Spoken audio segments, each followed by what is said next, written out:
That's my point. Yeah, okay. So it's 4 p.m. and high time to start our seminar. Today our guest is Stefano Souza. He's the long-time friend of Rafael. So Rafael would like to introduce. Rafael, please introduce. So welcome Stefano. This December, he did his PhD at the University of São Paulo with the same advisor as me, Beatriz Bartoli. And now he's at MPIA in Heidelberg, working with Nadine Neumeyer's group. And he's going to present his recent results about his work with Omega Centauri. And yes, these recent accretion events, right? Yes, exactly. Thanks. Pleasure. Thank you, Rafael, and thank you, the organizers, for the opportunity to give this Esther talk. And I hope you enjoy, because yes. So basically, here I'm talking about the paper we recently submitted to APOGEE, and also we have already the revision. Was a very positive revision. So I would like to share with you part of this paper. And here I'm going to talk about the reconstruction of the last merger, Milky Way's last merger, and about the nuclear star cluster, this major merger left behind. So from this talk, I hope you already have 3 questions. Basically, the first one is what is Omega Dwarf, of course, and the Milky Way last major merger, and about Omega Centauri. Hopefully, I can answer about these 3 things to you. And to start my presentation, I would like to share this very nice, or not?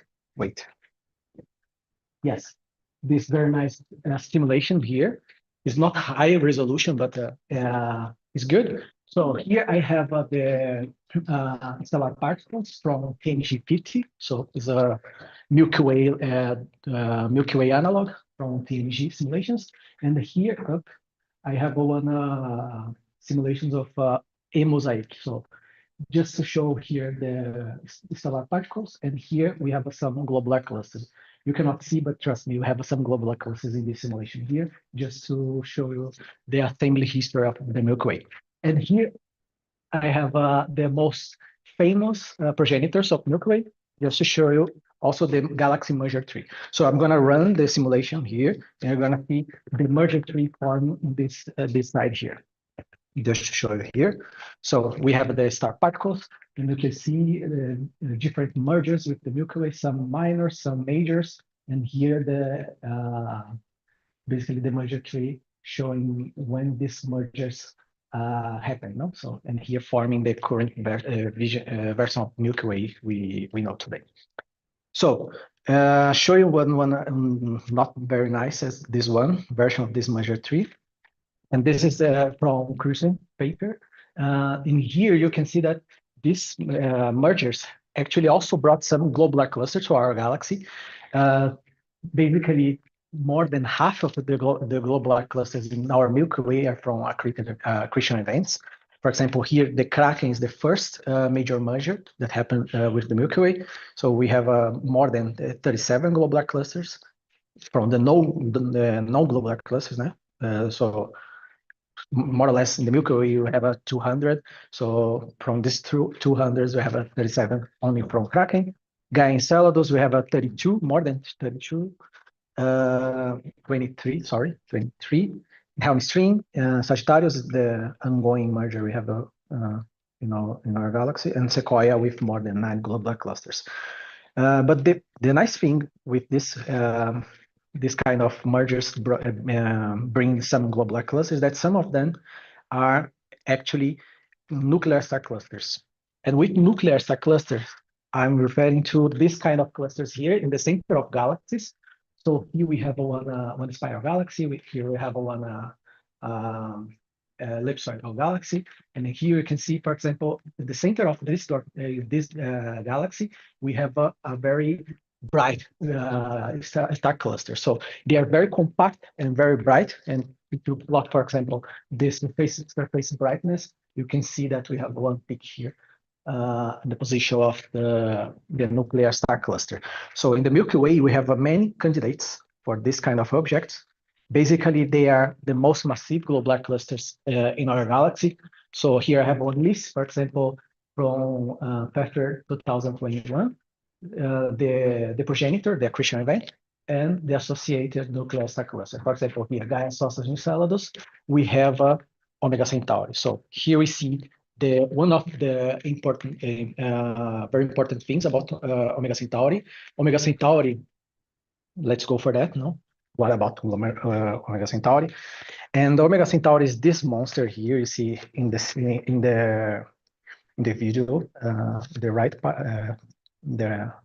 right side of the slide. And the first thing is that this is the most massive globular cluster we have in our galaxy. It's basically a 10 to the 6 in the last value by Banger's group. And this cluster is also not exactly globular. It's more ellipsoidal. So you see here, for example, in this direction here, you see one elongation for the cluster. And we have some new papers about the stellar populations in Omega Centauri, and we have the evidence of multiple stellar populations, not only the view we have for globular cluster, but also difference in iron, difference in helium. And of course, this cluster is in a retrograde orbit. This is important because this is one of the first evidence that this cluster is not formed in situ, or is from one accretion event. And of course, some groups also found some pieces of the tidal stream of this globular cluster, and many things I could tell you in one specific talk. But here I would like to highlight our collaboration is Omega Cat, and here you can see some of the members. So the Nadine Neumeier at the MPIA, and also Anil Seth in Utah, the US, they are the PIs of the collaboration. And we have another members. For example, Kali Klontz is also a very active member of our group. Maximilian Heberle, he's in ESO, but is also one of the most important persons in this collaboration.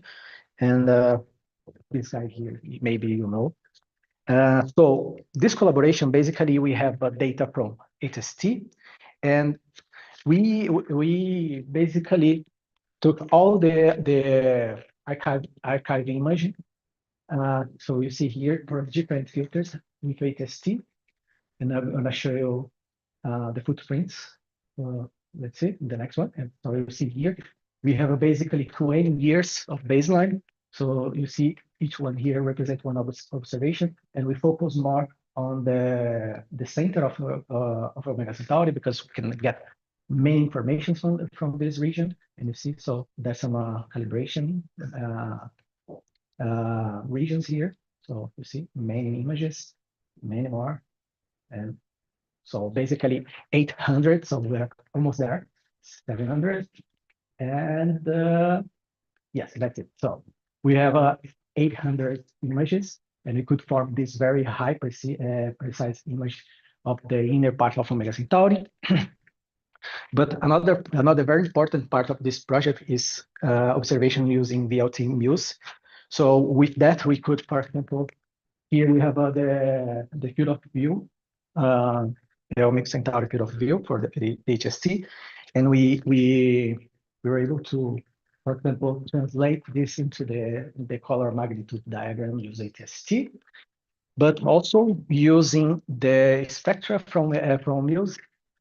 We could, for example, look at the different stellar populations in Omega Centauri. This one is very metal poor, and this is very metal rich. You see here, and if we plot the metallicity calculated from the Muse spectra, we see that we have different stellar populations here in the CMD. You can see the color here, the color bar. So with that, combining these two samples, we have more than 300 million stars on Omega Centauri with high precise photometry and also astrometry and chemical abundances. So with that, we have already published 11 papers one of them, the most important is this one, fast moving star around intermediate mass. And Omega Centauri was basically one paper showing that some stars are moving around the center of Omega Centauri, and they using some models, they found some evidence that this object at the center of Omega Centauri is actually the first intermediate mass black hole we found evidence in the literature, the first observational evidence of one of these objects. But I have many more. So, for example, here we have the first paper using deriving basically the metallicity from all the stars, also the radial velocities, and the second paper is about the photometry. So here you can find it in using this QR code here in our website, and you can download the data. So the full data is available to use. And of course, we have many different works. We work with Omega Centauri. For example, we derived the age-metallicity relation for Omega Centauri. For example, this slide here, I summarize some of the results we have. Here again, I'm showing the color magnitude diagram using HSP filter. You can see here color coded by metallicity, and we have different stellar populations with different metallicities. So beautiful. So here we also have the result from Max paper. So here we have the field of view of Omega Centauri, the core using the HST, and here is basically the possible position of the black hole. And it's nice because there are some simulations, not simulations, but some movies Max did. We can see very clear the stars moving a little bit around this center of the cluster. And here below, I have two papers from Heidelberg. And we basically, in these papers, we derived the age-metallicity relation for Omega Centauri. So here, for example, we are comparing with the age-metallicity relation. This yellow line is basically the age-metallicity relation of Gaia-Enceladus. And you can see that Omega Centauri is very, very, very complex compared with this kind of accretion events. And the plot, this plot here, the right, we overplot the mean locus of each stellar population we have in Omega Centauri. So we found 14 populations in Omega Centauri with different metallicities and also some different chemistry. And they also have different positions in the age-metallicity relation. So it's also a very nice result that is helping us to understand the formation of this object.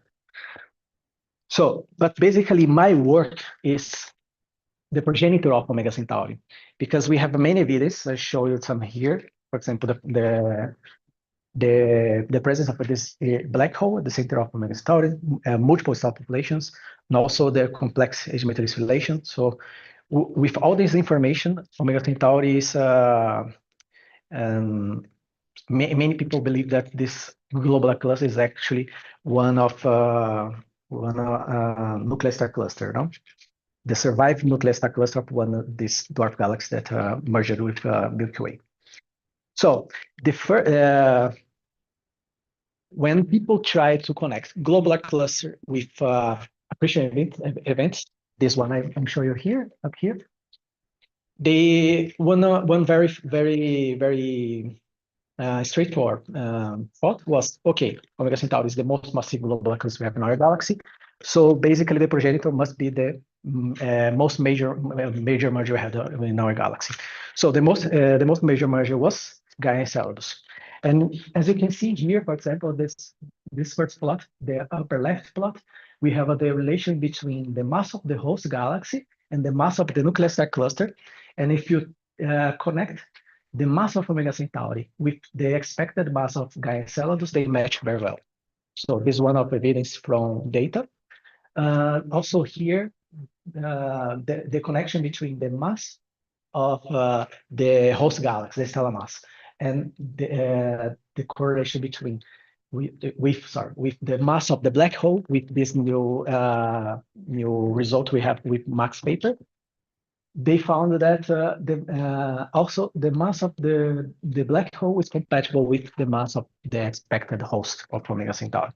But for example, when we try to match the position in velocity space, something. The things also we can see a match. For example, Omega Centauri is this green star, and Gaia-Enceladus is this strip here. So in blue, so you can see that Omega Centauri is close to the main locus of Gaia-Enceladus. But when we try to see, for example, here the integral motion space, the energy angular momentum space, we see that Gaia-Enceladus is far from the main locus we expect the debris of Gaia-Enceladus.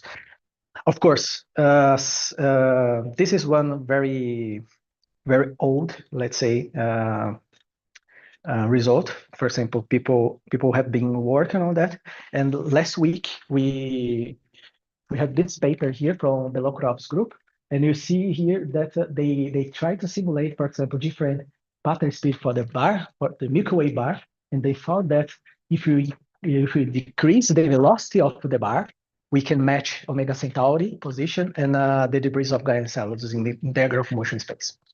This is not the final result. They just submitted the paper, but it's a very nice way to see this problem, no? But that's it. No, these are the evidence that Omega Centauri is the nuclear star cluster of Gaia-Enceladus. But we have also some papers claiming that Omega Centauri is actually the nuclear star cluster of Sequoia, because Sequoia was basically derived to be in this region here, in the action space. Let me try another thing. Yes, this region here, you see? So in this side here, the left side, I'm gonna use the three of those. So yes, here, you see my pointer. So in this region here, we have the debris from Sequoia. So Omega Centauri is perfectly in this region. Also, they said no, maybe Omega Centauri is the nuclear star cluster of less massive dwarf galaxy, and maybe it's Sequoia. And also some people say that because Omega Centauri metallicity distribution function is very close to Sequoia, and Gaia-Enceladus is more metal rich than the mean of Omega Centauri. Sorry. So that's why they say no. Maybe that's not the true history, no. But one more recent is Thamnos.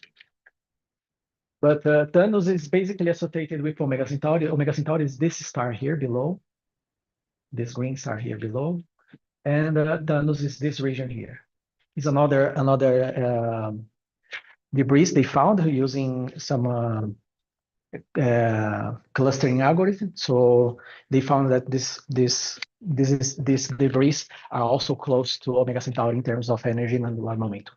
But one problem you can see here, for example, is that Thamnos, when they try to connect Thamnos with globular cluster, they don't find globular clusters associated with this progenitor. So that's one of the problems. But okay, with this history, I told you from the literature, I have one quiz for you. So basically the quiz is, I'm gonna run again the simulation I showed you at the beginning of the presentation, and I would like to ask you how many mergers occur between 10 and 8.5 giga-years in the history of the Milky Way. So I'm gonna run here, and you can check, for example, here below the center, you can see the look back time in giga-years and also the redshift. So let's run again, and here's the simulation. And let's see who is gonna answer correctly. So 8.5, and I already have everything. Let's finish the simulation, and that's it. So who would like to answer the question? Not you, because you know. You, please. Maybe 6. 6, okay, let's see. Wanna try? Huh? 20, okay. Mergers. Right? 10. Wow. So who else want to answer? You are so far from the correct answer.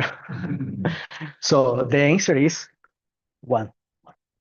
Yes, because we have one big dwarf galaxy doing multiple passages through the Milky Way, the proto-Milky Way, and after that being completely destroyed by the Milky Way potential. So with that in mind, we have this hypothesis. So basically, one dwarf galaxy hypothesis. So we're gonna show you. That's fine. The rise of Omega Dwarf. So Omega Dwarf is this model, and we are gonna try. I'm gonna try to convince you that this is possible. So basically, Omega Dwarf is this disky dwarf galaxy, and the center region we have the nucleus cluster. So previous versions of Omega Centauri, not only Omega Centauri, but some of the other population. We have a Thamnos. Thamnos is a shell of the nucleus cluster. Let's say that. And the Gaia-Enceladus is in one intermediate region. Here we have a question mark because since we, sorry, yes. So I have a question mark because sometimes it's quite too difficult to associate Gaia-Enceladus with Omega Centauri. So that's why we're cautious about that. No, so but we have also Sequoia, and Sequoia is the external shell. We could also think about one. Stellar halo, for example, around this disky dwarf galaxy. And basically, this is the merger history. So we have the fall of the dwarf galaxy, and the dwarf galaxy pass through the proto-Milky Way potential first, and we have the formation. We have the formation of Sequoia debris, and after that we have different passages. And from these different passages, we have the formation of Gaia-Enceladus debris, and more recently we have the formation of Thamnos debris. So that's the history. I'm going to try to convince you about this history. So for that, of course, we need data, and we decided to work with GALAH and APOGEE because we have many papers in the literature, so it's easy to compare, for example, with other groups. And here I have I'm just showing you the selection. This is important for the paper, but it's not exactly important for the talk. But if you want to ask something in some details about this, I can answer later. So first, I showed at the beginning of the presentation this age-metalist relation. Why this is important? Because here we can see we have some populations here with globular cluster age, let's say, older than 12.3, 12.10 gigayears. We have one intermediate population and one very young population compared with the age of globular cluster. So basically, we have three populations. P1, I'm going to say P1 is the primordial population, IN is the intermediate population, and P2 is evolved young population. And here I have also high nitrogen and aluminum, because I'm going to show you that this stars, since they are young compared to the primordial population, younger, so you have one enhanced material. So this population also have some chemical patterns different compared to the primordial population. So with that, for example, we can plot here the aluminum abundances versus iron, and here the aluminum abundance means the age of the cluster. You can associate it with the age of the cluster, the stars. So basically, the oldest stars have low aluminum, so they are basically the P1 population, the primordial population. And when you go to higher values of aluminum, we have the P2 population, so evolved population. So we could look at this plot here with chemical abundances, but also say something about the age of this population. So why this plot is important? Because, for example, we know that the merger has a time scale. So not all the population are created at the same time. So if these structures form one only dwarf galaxy, what we need to see? We need to see the center of the dwarf galaxy, the outskirts of, let's start with the outskirts. The outskirts of the dwarf galaxy, since they are accreted first, we have only the primordial population, because we had the only time, the dwarf galaxy had only time to form this population at the first passage. After the first passage, when we have the Gaia-Enceladus formation, Gaia-Enceladus debris formation, we already have a time to form some of the intermediate population, let's say. So they have some chemical enrichment, but not as high as the P2 population. But at the center, for example, Thamnos and Omega Centauri, we need to see if this model is right. We need to see the fraction of enhanced population increasing because this region had much more time to evolve. So we have a new star formation form, a new burst star formation with using this enhanced material. So let's see. Let's start with the nucleus, the outskirts. So look at the outskirts, we see that we have only P1 population. So you see, it's going correctly, it's going well. Let's see. Gaia-Enceladus, okay. We have many stars in this region here, the P1 population, but we have some stars also in the intermediate region. It's consistent with already mentioned. Let's go now to the most nice region. So Thamnos, look Thamnos, okay. We see some P1 stars, but the fraction of P2 stars increased. We already see some stars here. And of course, when you go to the nucleus cluster, we see the fraction, a very high fraction of P2 population. So basically, with aluminum, we already have one chemical evidence that this tree structure could form only one dwarf galaxy. But if you're not convinced about that, I can show you this plane. This plane is very famous in chemical analysis because here we have the comparison between magnesium and magnesium with respect to aluminum. And basically, this plot here, you have the ratio of core collapse supernovae and type 1a supernovae. So you see the delay of the formation of the star formation, And here we have aluminum is basically from core collapse supernovae, right? What's the opposite? Type 1a supernova, yes. Type 1a supernova. So that's the point. So here you see that this region here, delimited by the red line, is the accreted region. And here, the right side of this plot, we have the in situ stellar population in our galaxy. Here is high alpha and low alpha because it's basically the disk of the Milky Way. So looking at more detail, this plot here, we can see, for example, from chemical evolution models, and also here we have magenta, we have the SNC,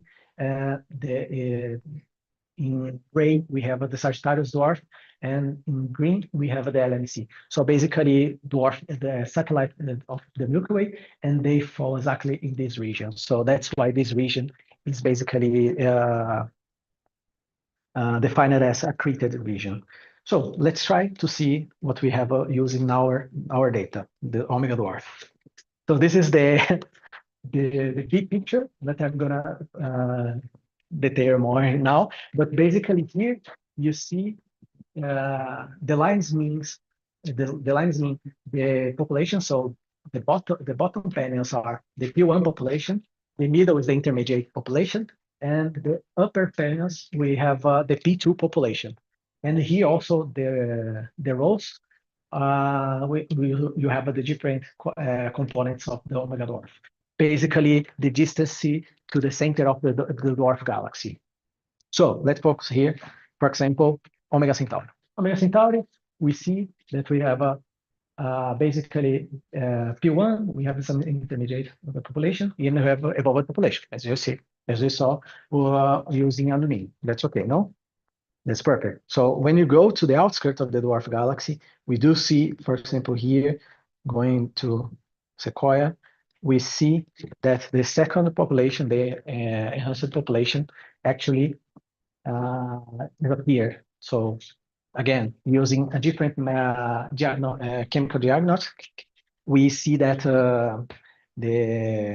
this evolved population increase towards the center of the dwarf galaxy. So one more evidence to this model. So if you're not convinced, let's do another thing. Now, I'm gonna try to show you, I'm gonna show you the metallistic gradient of this dwarf galaxy.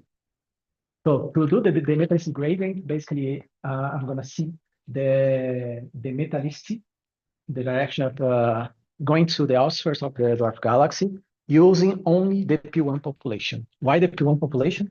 Because this population represents represents the dwarf galaxy at the beginning, let's say. All the other populations formed or during or after the merger.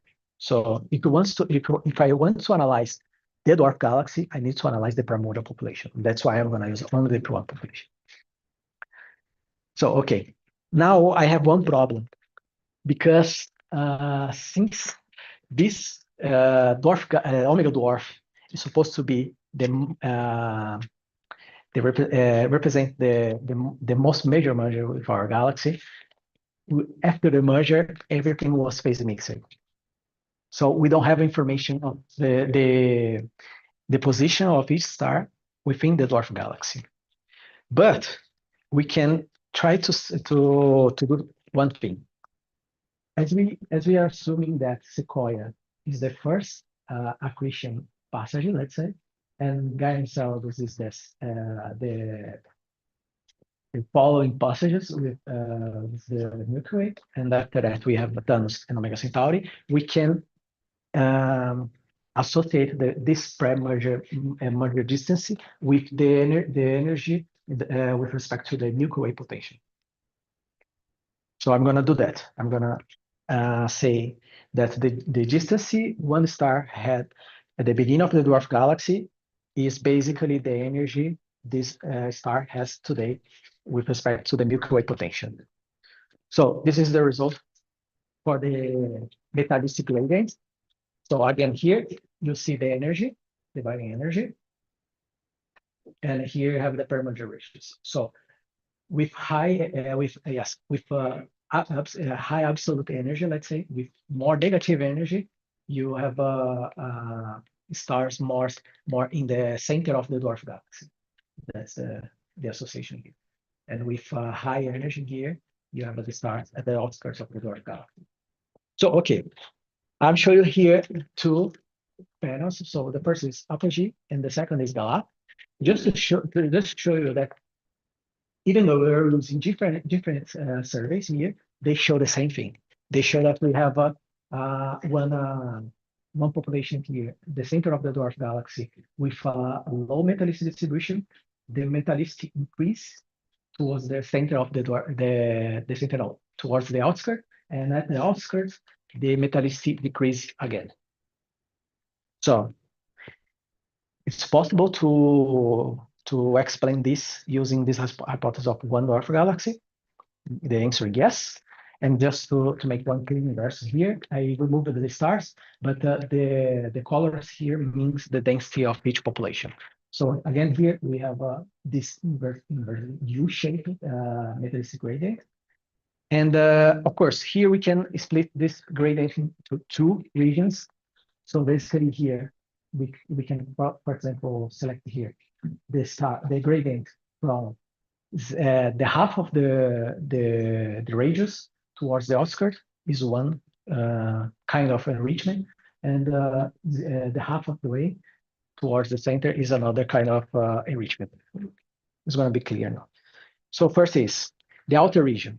Let's say only Gaia-Enceladus and Sequoia. We can easily explain with inside-out formation because we have the formation of the stars in the center of the dwarf galaxy. These stars enrich the region, and a new cell population forms with this enriched material. It's pretty easy, and of course in the outskirt we have outflow because in dwarf galaxy the outflow is very efficient. So this is the scenario for this region. So we have the collapse of the preceding fall. So we have formation of stellar population and outflow at the outskirts. Easy. But what about the inner region?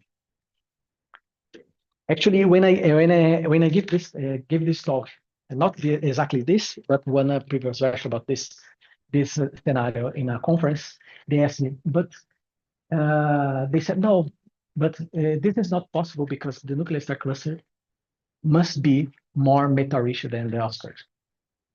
So, but here we have the opposite. No? The nuclear star cluster is more metal poor than the outskirts. But actually, in the literature, we have a very, very nice work by Fabian, 2021, 2021 and 2022. And they analyzed different dwarf galaxies and tried to analyze exactly the metallicity gradient of those dwarf galaxies. And some of those dwarf galaxies, actually, they found a very similar metallicity gradient as we are analyzing here. So we see the nuclear star cluster here is more metal poor than the outskirt, and we have the metallicity increasing and decreasing again. So this basically this dwarf galaxy here, I'm showing you the FCC 119 has the same mass and the same age as Omega Dwarf before the merger. So basically here we have one observational evidence that our model is possible. But how we explain this? How do we explain this? No, basically the formation of a nuclear star cluster, because we have basically three scenarios for the formation of nuclear star cluster. So one is the in situ scenario, is the easy one. So we have the gas collapsing to the center of the dwarf galaxy, and you have the formation of a very huge and compact stellar population. And this stellar population is metal richer than the outskirt. But we have a second scenario, and this scenario is very very nice because it's the migration scenario. So basically we have one very massive star cluster formed anywhere in the galaxy, and some globular clusters are around this globular cluster actually merging to this more massive globular cluster, and they go to the center of the dwarf galaxy. So you have the formation of a nuclear star cluster via merge of spiraling globular clusters. This scenario is very nice. But of course, in the literature, when we have two options, we have also the third one is the combination of those. So we have the wet migration scenario, and the wet migration scenario is basically this. No, we have the formation of in situ population, and after that, the globular cluster migrating to the center of the dwarf galaxy and mixing with this stellar population. So this is a recent paper showing exactly this scenario. So basically they analyze it using HST and DWST. And you see here, for example, the merger of three globular clusters. So this is the most massive, and the globular clusters are merging into falling to this globular cluster. And eventually they're going to towards the center of the dwarf galaxy. And of course, in the literature, we have here, for example, the association of the formation of a nuclear star cluster, the dominant scenario of formation of the nuclear star cluster with respect to the mass of the dwarf galaxy.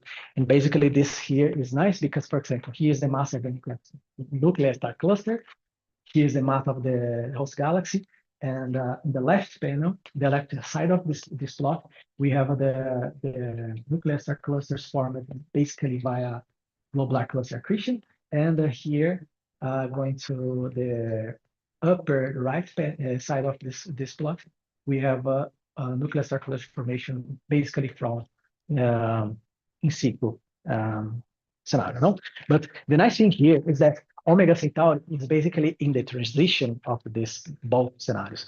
So basically, we could expect that Omega Centauri was formed by both scenarios, and we have evidence of that. But of course, so going back to this metallicity gradient. So just to show you here, we have some globular cluster. This is the most massive. So this globular cluster is going to the center of the dwarf galaxy, and the other globular clusters that formed anywhere in the galaxy are going to merge with this globular cluster, and that's why we have a deformation of this population. Of course, very obvious now. No? So this is the answer of this drop in the metallicity gradient. And basically we can see also using alpha abundances, because here since the alpha abundances, for example, magnesium, oxygen, sodium, no, sodium, no, calcium, and silicon. The nucleosynthesis channel to form those elements is basically the core collapse supernovae. So if you have a very high abundance of alpha elements, you can have one evidence of deficiency in the star formation of this stellar population. So basically, is what we are seeing.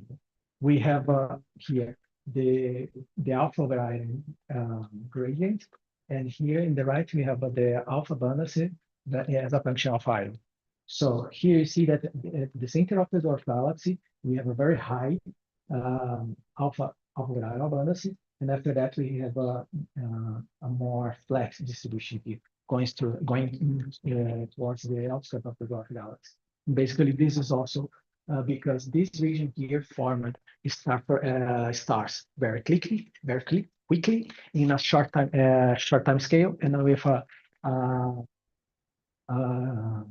small high efficiency. So that's why you have this very high abundance of alpha elements. So why I'm saying that, because if you connect with chemical evolution models, for example, you see that globular cluster, we expect to have a high abundance of alpha elements for globular cluster because the way that they form very quickly. That's the point. So we're using alpha abundance, you also see that the internal region was formed by a migration of globular clusters. And here, for example, you see that using iron, you see that we have because the normal pattern for alpha versus metallicity is actually decreasing, because when you have time to evolve the star population, you increase the metallicity, so you decrease the ratio of alpha over iron and metallicity. Alpha abundance and metallicity. That's why. But for Omega Centauri, you see that is increasing. This is another evidence of migration of globular cluster, because basically this globular cluster, the globular cluster that formed this star population here with high metallicity, could have formed, for example, in another region of the dwarf galaxy with this high abundance of alpha elements. So basically, this is the explanation of this gradient using our model, one single model, a single dwarf galaxy. So basically, we have the normal chemical enrichment for the outskirt, and in the internal region, we have the formation of a nuclear star cluster by merger of spiraling globular clusters.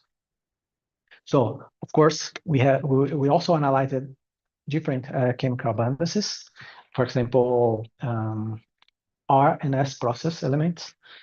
But I'm not going to talk about this in this talk, because it's a new talk by itself. But for example, we have found evidence of neutron star, not neutron star merger, but one very rare enrichment by enrichment in R process elements that we have to explain. And also some recycling HB yields that could be evidence of in situ formation. So connecting with we expect for Omega Centauri. But again, this is a new talk by itself. And if you want to see some of these things, I'm going to give a talk tomorrow at the STANC. STANC, yes. So if you want to see it, tomorrow 11:15. And that's it. Thank you very much.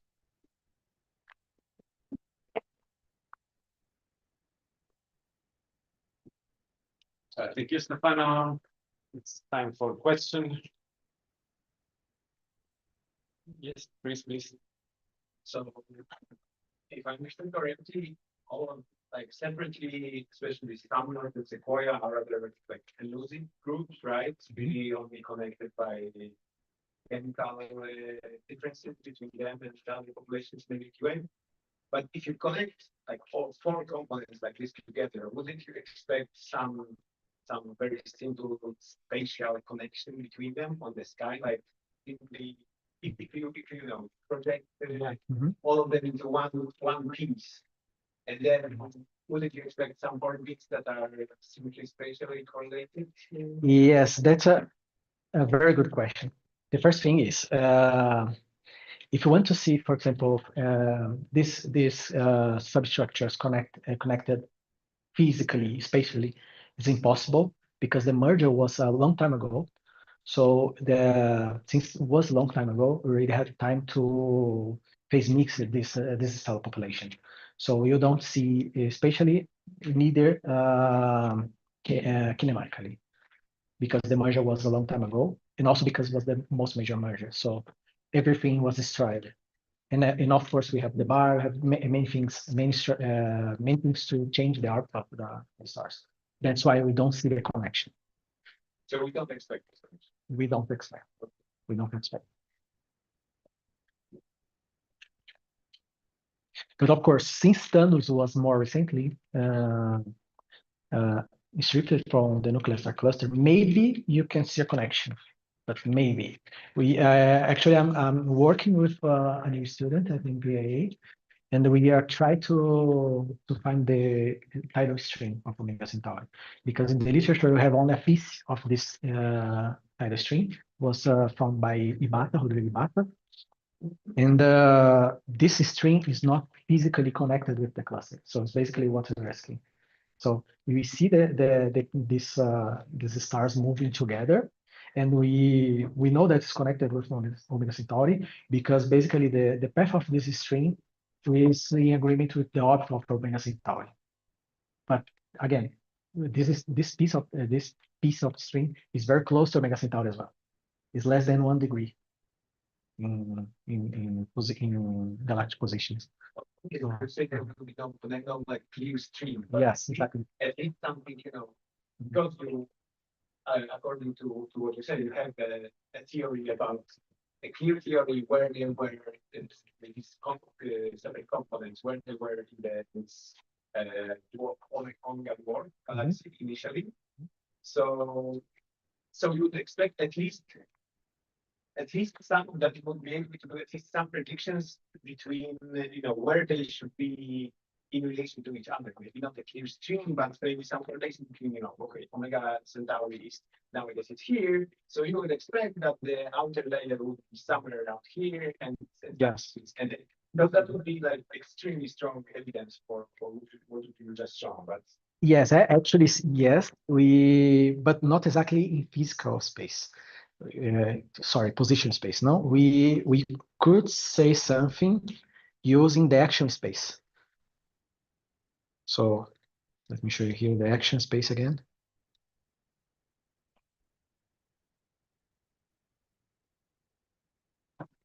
So let me go back here. This is okay.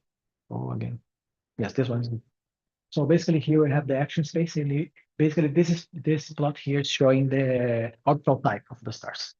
So if our model is right, you should see, for example, the outskirts, this region here for retrograde orbits. You should see, for example, Gaia-Enceladus here, more radial orbits because those are here. But the nuclear star cluster should follow also this region here, because when the dwarf galaxy is stripping, when you have the stripping of this dwarf galaxy, the dwarf galaxy is losing angular momentum. So the end of this dwarf galaxy, the nuclear star cluster, should be in angular momentum around 0. So that's the thing. And we don't see that. We see actually Omega Centauri very retrograded compared to Gaia-Enceladus. This is one thing we cannot explain. So the first try was this paper here by Belokrov's group, and they tried to say something using different pattern speed of the bar. So pattern speed of the bar, the rotation speed of the bar. So if you change the pattern speed of the bar, you change for example the corrotation radius. And the corrotation radius is basically the region of the galaxy that you have the stars moving at the same velocity as the bar. So basically, you change the size of the bar, the length of the bar. So you see here, when you decrease the phantom speed, you see the debris of Gaia-Enceladus going to this direction. So, but this is one way to see this. But I also have some concerns about this methodology because you change the potential basically. But one explanation also could be, for example, a selection bias, because here I'm using the selections from the literature. So for Thamnos, you have one box that will define as Thamnos. For Gaia-Enceladus, we have another box to define Gaia-Enceladus. And the same for Thamnos. Omega Centauri is the only substructure here. We are assuming we're not assuming one box. For example, it's a true selection. So, for example, with Gaia DR4, with foremost the spectroscopic survey, we may be gonna able to find some stars between here and find one clear connection between those structures. But we need data. That's my expectation. So, Very one question. Yeah. The question. All these like we assume that belong to the substructure Sequoia. They have been in one galaxy. Yeah. So it will be 40 of them. Say it again, sorry. It was 40 of them. I think they are quite numerous. Yes. So this galaxy was like LMC. Yes, actually, the mass of Gaia-Enceladus, only Gaia-Enceladus, is the order of LMC. So yeah, it's possible. For example, Kraken was a very massive dwarf galaxy, and it was even massive, more massive than this Omega Dwarf, let's say. So that's why they brought a lot of little black crystals, basically all of them. Yeah.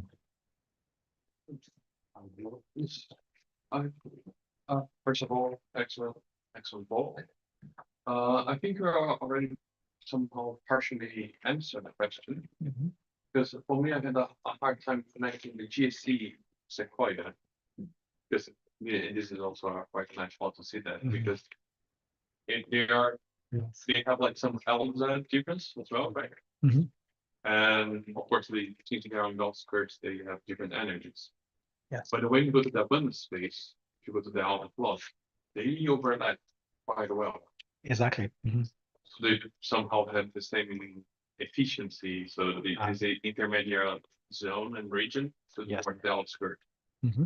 How do you explain that? So the thing is, Gaia-Enceladus is in this model, since we have a disky dwarf galaxy. Of course, the assumption of disky dwarf galaxy is because we have evidence from 2006. One simulation of Omega Centauri's progenitor, and must be one disky dwarf galaxy. Also because the connection between Sequoia and Gaia-Enceladus is not via chemistry, it's via velocity space. Because if you look at the Gaia data, you see one arc, the Sturm diagram. So you see one arc and the blob of Gaia-Enceladus, and they are connected. So this arc is basically Sequoia, and the blob is Gaia-Enceladus. That's why people say that they are connected. And I would say that Sequoia is one stellar halo. So if you have this stellar halo, it's a very pristine stellar population. And of course, here, this is another thing. Basically, you have they are very similar, but because, for example, this association here between the binding energy and the primordial radius is 1-to-1. So you're just basically normalizing the energy scale, just that. This is another thing we're gonna do. If you try to do a more realistic way to calculate the primordial radius, maybe we're gonna see something more like this. Yes, something more like this. So Thamnos and Gaia-Enceladus, Omega Centauri, are very close to the center. And after that, you have Omega Centauri, no, Gaia-Enceladus and Sequoia. And maybe Sequoia is more in the even more in the outskirts. So that's why they're overlapping, because we did this one-to-one connection. So that's the point. And of course, this is another thing, no, because where people are not associating these structures because they have a different chemical abundances, no, but it's not the best way to see this thing. Yeah. Sorry. Okay. Yeah, but so originally the discovery of these not mergers, but progenitors were only in the velocity space, like in dynamics, or it also included the chemical. No, actually, And if it included the chemistry, if it's possible to add some light in your analysis. yeah, that's a good question. First of all, for example, the discovery of Gaia-Enceladus was by Amina Helmi and Belokrovi, parallel, not together, but with different papers, but at the same time. And Amina Helmi analyzed alpha with iron versus iron as well, not only, but as well. And the Belokrovi used metallicity. Actually, they found the sausage, don't ask about that, but they found the sausage because they did some selections in metallicity, and they found a very clear sausage in one range of metallicity. So they used also chemistry. But here, that's why it's a good question, because here this chemical prior selection. Because when you do this prior selection, you remove a lot of stars that could be also part of the progenitors. Let me show you here. I don't have this picture here. But for example, let me show you.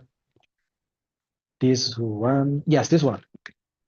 So the selection of Gaia-Enceladus, for example, the selection of Gaia-Enceladus is using the energy, the angular momentum and the energy, one box there, the thermal motion space, but also using this plot here.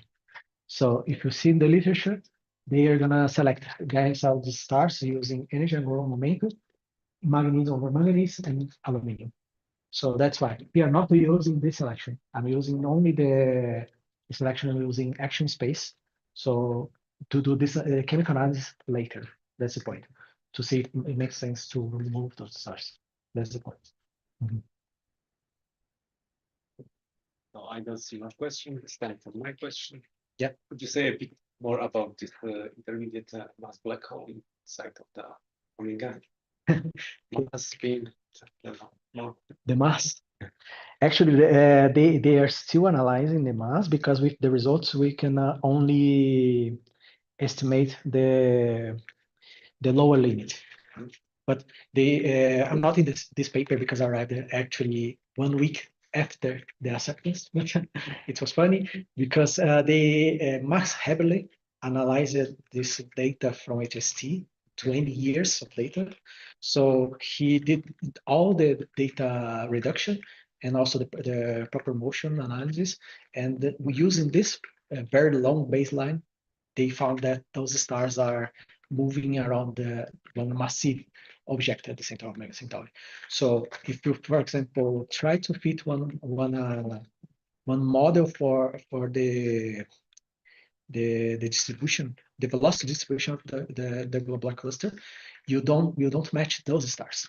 That's the point. So only using one compact object at the center of the cluster, you fit those stars. So that's why they are claiming that it's an intermediate mass black hole. So Max is now working on with JWST to analyze more stars, and we have exciting results to see. Okay. Yeah. You don't say. Yeah. No. But that's what the discovered. No. No more question. Thank you again.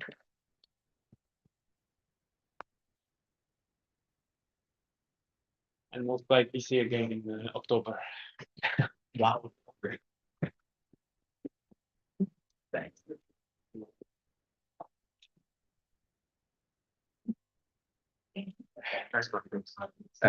Sure. So you said that all this beautiful data set you have, right, from news, from